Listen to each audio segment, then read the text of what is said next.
Welcome. Thanks for coming to RhetX. We need to turn that off, don't we? Do we need the music off?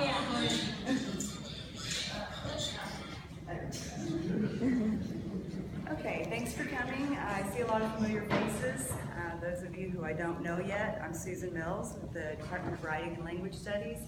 And this is student Maria Martinez. She's a VEX student. She was one of my students a couple semesters ago. And she has collaborated with me on this and done an excellent job putting the PowerPoint together. It's not one of the literacies I have. So, thank you, Maria. Okay, so when we got the topic for RhetX, literacy, it's what it is, what it isn't. Reading, writing, learning, literacy. Well, reading and writing and learning, okay, I know what those all are, right? We know that. But I thought literacy, what is literacy? Okay, so the first thing that came to mind, thing one, as I like to call it, is reading and writing. Is that pretty much what you think of when you think about literacy? Okay, whether you're literate or illiterate? Okay, so this is the first thing, the first definition. If you look up literacy, you'll see it has two definitions. Thing one, the ability to read and write. So reading and writing. But look at this, it's blank. I mean, there's not a lot on that screen. Reading and writing, is that all we do? No. Okay. So for prose literacy, which reading and writing, what we traditionally think of, the skills needed to understand and use information from texts. Okay, this should be familiar, right? Yes. Okay, but what I think is most interesting is thing two. Literacy being the competence or knowledge in a specific area. Okay, as you're going out into your professions, any of these look familiar? What are some of the careers that you're going to be going into? Engineering. Engineering, thank you. Medical fields? Nursing. Teaching, nursing? Okay, great. So, what are the types of literacies that you'll need in these fields? Wow.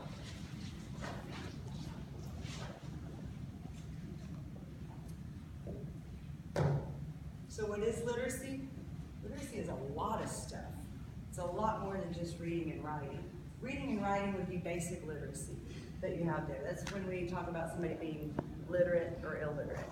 But you're here at the university. You don't want to just have basic literacy, right? Okay, so look at these. Do you recognize any of these? Anybody have gaming literacy? All right, pat yourself on the back. Gaming literacy. Financial literacy. You know how to check your bank account. Yes. Well, you got to know. Well, literacy, it's not just reading and writing, it's what you want to major in and using that as to learn a little bit of everything. Yeah. I tell you, political literacy, I'm getting sick of political literacy. A lot of that. Now one week away from the... Yes, yes. Okay, Maria, you want to tell them a little bit? This is Maria's take on literacy. So this will be like my student definition of things, two definitions of the competence and ability, right? So my definition would be one's desire to become literate. And it really is a desire for us to come here and learn something because like there's some students that are, they're in some emotional stage where they don't feel competent to learn, but they have the ability to do it. And they're here because it's their desire. And so what falls into is like professional growth. For example, someone seeking for a job and they are required to meet high literacy standards. So in educational purposes, someone teaching for the first time or just for for a religious individual who is in the process of learning from a text. Okay, and I really like this definition here at American Library Association. Literacy being the ability to identify, understand, interpret, create, communicate, and compute using printed and written materials associated with various texts. Yeah, so this was an article online, and it also it made its own perspective of this definition from definition 2. So it's the same thing, but a different wording of it. Yeah. And how does ALA's definition of literacy apply? Well, like I mentioned previously, when someone's looking for a job and they ask, so what are your skills? And you're just, it really depends if you're ready or not, if you're literate. So that's why you have many categories of literacy, because you need to look specifically into what you're looking in a job, for example.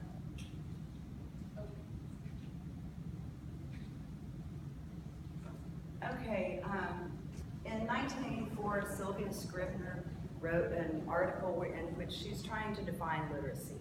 Okay, so this struggle with defining literacy has been going on for a while and will continue to go on. One of her articles, Literacy in 3 Metaphors, and one that she talks about is literacy as adaptation. You want to talk about that? Okay. This is really where definitions thing 1 and thing 2 come together. Okay, because thing 1, the reading and writing, those are the building blocks. Without reading and writing, we can't develop the thing 2 definition of literacy. So they have to go together. I mean, if you've read Cat in the Hat, you don't see thing 1 without thing 2, right? They go together. It would be kind of silly if we had a thing 2 running around with no thing 1, right? So thing 1 and thing 2 go together, and we take our reading and writing skills and we have to adapt those to new literacies. And I'll tell you, about 20 years ago, I've been teaching here for a while, the internet was just becoming a thing. Thing's my word today. But I remember we would take students to the computer lab, and part of our responsibility as teachers was actually to teach students computer literacy. Okay, I think that's really funny now because students, especially Maria with PowerPoint, students are now kind of teaching me computer literacies. I don't have to teach students, I ask students, do you know how to do this? So you've got a lot of these literacy skills coming in, and we will continuously be adapting to new literacies. And literacy can also serve as power. For example, in many third world countries, illiteracy causes people to have economic difficulties, and children are forced to work rather than to be educated. Recently, the UNESCO organization has gradually given illiterate children and adults the necessary tools to enhance and give them power and control for their future. So in these third world countries, there's a lot of corruption, and I mean, there's corruption everywhere, but literacy is really the power of your voice to say, okay, I don't like this, I'm gonna put it into words, and then do something about that. Okay. But you don't have to be in a third world country to need to have power that you can gain through literacy, whether it's getting a job over somebody else. Okay. So another take on literacy here, UNESCO, United Nations Educational Science and Culture Organization, uses of literacy for the exchange of knowledge are constantly evolving. I think this is what I learned when I was putting together this presentation that interested me the most is when we try to define literacy, I don't believe we can really define it exactly. I even looked up the definition of definition, okay? The definition of definition is to give an exact meaning to a word. But literacy is evolving. It changes faster than we can keep up. So for that reason, I don't think we can put an exact definition unless we just say it's constantly evolving. Yeah, and the question is, how are we gonna know that in, I guess, even 5 years from now, other like younger generations are gonna teach us, young people, about new literacies. Right. So we really have to keep up, and I encourage you when you're in your classes to think out of the box, okay? This is the getting out of that box of just literacy being reading and writing, but think how you can apply your skills to the workplace, outside of the classroom. What skills will you need? What literacies will you need?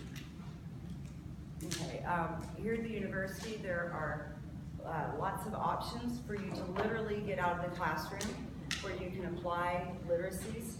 We have study abroad, yeah, here you plug there. All right.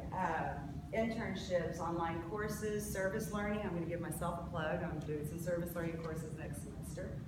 And you can get out and volunteer in the community. I encourage you to use your skills, think about what career you're going into, and try to get out and practice those skills as much as you can in the real world, literally outside of the classroom. But if you can't get out of the classroom literally, you can think out of the box. Okay, when you're given assignments, especially when you're free to choose your topics, like we're doing in the Comp 2 class right now. Julio, I see you nodding there. What does your research have to do too with? Oh, you still got the laryngitis. Okay, good. Good one, good one. I'm gonna remember that one, Julio. Next time I'm called on. Okay, Julio's planning to be a dentist, so he's doing research about communication in dental offices, mainly looking at why are people so afraid to go to the dentist. But his work in the classroom is serving him later outside the classroom. So, perfect example of getting out of the box, that classroom being a box. So, think outside the box, get your mind out of just the classroom, and apply your skills in the real world. And see how much fun it can be when you get out of the box, putting thing one and thing two together. Thank you.